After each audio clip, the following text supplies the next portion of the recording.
Friend HSC education में एक बार फिर आपका स्वागत है। और मैं जो ये टॉपिक डिस्कस कर रहा हूँ that is very important for all the safety persons. Specific example of safe system work, जो सेफ सिस्टम ऑफ वर्क है उसके कुछ स्पेसिफिक एग्जांपल्स हमने लिए हैं। जैसे when you are working in confined space that time you should need to the safe system work. उस वक्त आपको सेफ सिस्टम वर्क की ज़रूरत पड़ती है। And when you are working with lone workers, जब आप लोन वर्कर्स के साथ काम करते हैं तब भी आपको सेफ्टी की ज़रूरत पड़ती है, सेफ सिस्टम वर्क की ज़रूरत पड़ती है। और जब आप when you are working and travelling abroad, gulf में आप ट्रैवल करते हैं तब भी आपको सेफ सिस्टम वर्क की ज़रूरत पड़ती है। तो one by one I can explain. सबसे पहले ये समझ लीजिए what is a confined space. Confined space is a narrow enclosed limited access egress space in which you feel uncomfortable, and that has the different types of chemical, physical, biological hazard as such fire, explosion, lack of oxygen, noise, dust, fumes, all different types of hazard it has।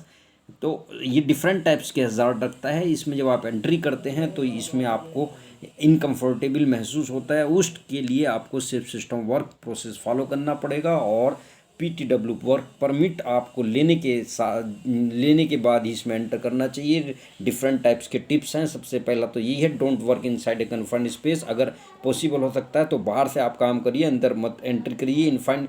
If confined space entry is only way, so competent person only enter in the confined space। और safe system work must be develop for the confined space entry. उसके लिए safe system work develop कीजिए। और confined space entry must be under permit to work. Permit to work के according ही आपने इसमें enter करना है। इफ़ द ऑक्सीजन 19.6 से अगर कम है तो यू कॉन्ट एंटर दैट। दो बात। Second thing is that lone workers, the worker who are separately work in the rig or construction site with the workers or worker colleagues, that is known as the lone worker। ऐसे workers, ऐसे person जो काम कर रहे हैं उनके साथ separately work करते हैं रेगुलर बेसिस पे या ऑक्यूपेशनल बेसिस पे, व्यवसायिक तौर से या all time, that is known as the lone workers. Such as night staff member है, मेंटेनेंस स्टाफ है, रिपेयर पर्सन है, ये सारे लोग जो है लोन वर्कर्स कहलाते हैं।